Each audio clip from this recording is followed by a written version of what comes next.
Welcome back ulit sa aking YouTube channel. Ngayon ano naman tayo, busy. Bali, baka yung iba sa inyo merong mga ganitong mga lumang akala nyo sira na. Huwag nyo munang itatapon kasi baka may naglulus lang. Ayan, kung wala naman talaga, kung sa tingin nyo wala na, kahuyan nyo yung kanyang holder sa pan, yung may yung ganito, yung pan ng processor, yung may heatsink. Ayan, kasi yung ganito kasi ay nag-i-snap. Ayan, yung ganito niya nag-i-snap yan kapag kasi ito sobrang init nito, yung mga ganito lumulutong. Ayan, kamukha nito. Ito, scrap na to, bebenta ko na lang sa magubot ito. Tapos kinuha ko na lahat ng ano niya. Kinuha ko na yung holder ng pan, may heatsink, pati battery kinuha ko na kasi baka okay pa yung battery niya. Eto, wala na to, pero ito okay pa. Nagkataon na may nag-snap na naman akong PC. Nakuha ko yung kanyang yung plastic, yung holder ng fan. Ayan, kasi kamukha niyan, pwede nyo i-testing muna yung nyo kung okay pa o hindi.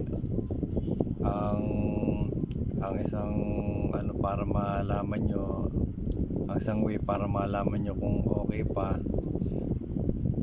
pag sinaksak nyo at uminit, ayan, maaring okay pa yun. Kasi kapag kamukha nito, ito wala na talaga, sinaksak ko, ayaw na uminit ng processor. Pagpalit ako ng processor, wala pa rin, kaya wala na talaga siya. Pero sayang, maganda pa itsura niya. Puro DDR3 lang to. DDR4 na yung kaso ang budget natin hindi naman ganun kalaki, kaya puro DDR3 pa to. Ayan, walang problema, mag-upgrade lang sa memory kung kailangan yung kung gusto nyo bumilis yung PC nyo, upgrade kayo ng memory, i-max nyo na 8 o kaya 16 gig. Kung gusto nyo mas mabilis, pwedeng maglagay kayo ng video card. Ayan, pero ito DDR3 pa rin to. Mga may problema to na hindi ko lang maasikaso dahil marami nang ginagawa. Pero isang beses baka maisipan ko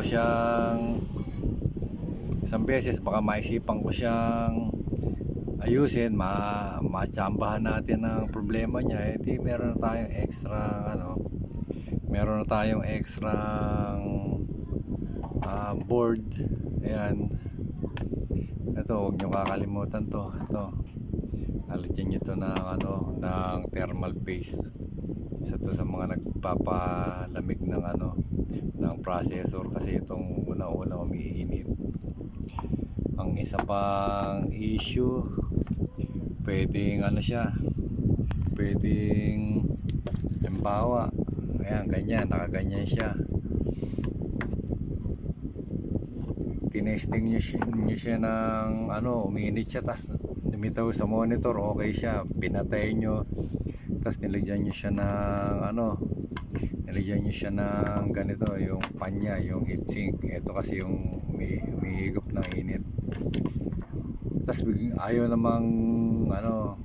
lumabas, parang blanco yung monitor. Ang gawin nyo lang, luwagan nyo lang yung niya, ito, baka napupush masyado yung yung processor. Yung kamukha ng isang ginawa ko, niluwagan ko lang tong niya, Yung tornilyo niya hanggang sa hindi siya masyadong nakadiin. Ayun, gumana siya. Ayun, hanggang ngayon okay pa naman siya. Ano lang, kanya-kanyang paraan lang para maka-survive kahit paano. Kasi ang mahal ng bilihin ngayon. Kung okay pa naman, ina-upgrade ko lang sa memory ang ano ko, ang aking mga PC. Ayan lang, wala lang. Ah, next ano natin, next video maka bike na ulit. Alam nyo naman, ano, yun ang ating therapy, yan ang ating sports. Hindi naman tayo talagang enthusiast lang na mahilig lang sa bike, pero hindi tayo yung kamukha na iba na talagang nag-out of town to 2 or more days, ganyan. Wala, hindi natin kaya kasi may mga trabaho tayo, may mga duties tayo sa bahay, may mga duties tayo sa pamilya natin, kaya hindi kaya yung gano'n na maglilibang pupunta sa malayo.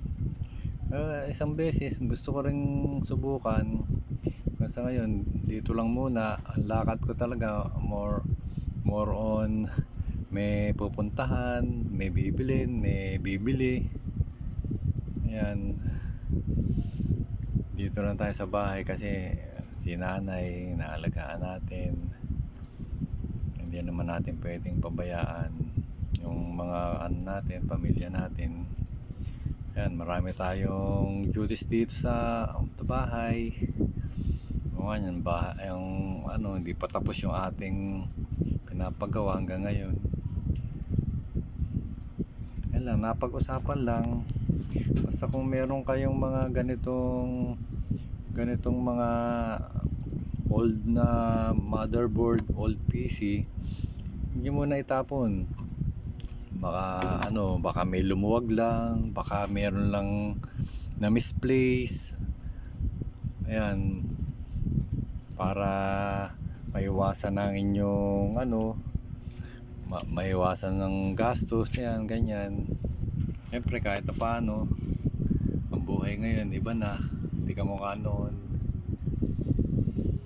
Yan lang, nag-share lang ako.